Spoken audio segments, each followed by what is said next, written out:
देशात ईव्हीएम मशीनवर होणाऱ्या निवडणुकीत गडबड होते आणि वोट चोरी हे दोन मुद्दे विरोधी पक्षांनी लावून धरले आहेत. सरकारकडे बॅलेट पेपरवर निवडणूक घेण्याची मागणी होत आहे. ईव्हीएमच्या निवडणुकीत गडबड होते असा विरोधी पक्षांचं म्हणणं आहे. निवडणूक आयोगाने विरोधी पक्षांचे हे दावे नेहमीच फेटाळून लावले आहेत. ईव्हीएम हॅक करणं कठीणच नाही तर अशक्य आहे असे निवडणूक आयोगाचं म्हणणं आहे.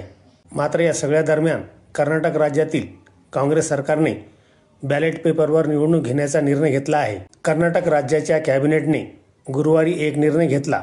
त्यात ते कर्नाटक राज्यातील नगर परिषद, महानगरपालिका, ग्रामपंचायत, जिल्हा परिषदा अशा स्थानिक स्वराज्य संस्थांच्या निवडणुका ईव्हीएम ऐवजी बॅलेट पेपरवर घेण्याची निवडणूक आयोगाकडे शिफारस करण्यात आली आहे. कर्नाटकचे कायदा आणि संसदीय कार्यमंत्री एच.के. पाटील यांनी मंत्रिमंडळ बैठकीनंतर ही घोषणा केली. त्यांनी मीडियाशी बोलताना सांगितले की हा निर्णय घेण्याचं कारण म्हणजे लोकांमध्ये ईव्हीएम बद्दलचा विश्वास आणि विश्वसनीयता कमी होत आहे. पाटील यांनी मतदार यादीतील सुधारणाबद्दल सरकारच्या निर्णयाची माहिती दिली.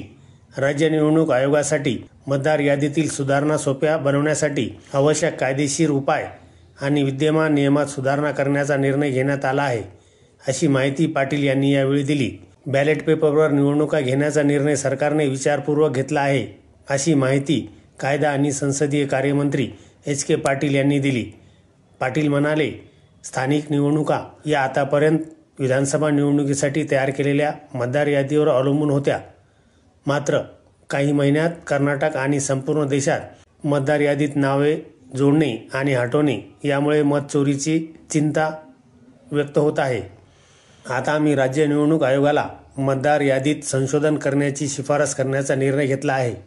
कर्नाटक राज्यात मतदार मतदानापासून वंचित राहू नये यासाठी हा निर्णय घेतला आहे, असेही पाटील यांनी यावेळी सांगितले. काही दिवसापूर्वी राहुल गांधी यांनी पत्रकार परिषद घेऊन मत चोरीचा मुद्दा मांडला होता. या मुद्द्यावरून विरोधी पक्षांनी रान उठवले आहे. त्यामुळे आगामी बिहार विधानसभा निवडणुकीच्या विश्वासार्हतेवर प्रश्नचिन्ह निर्माण झाला आहे.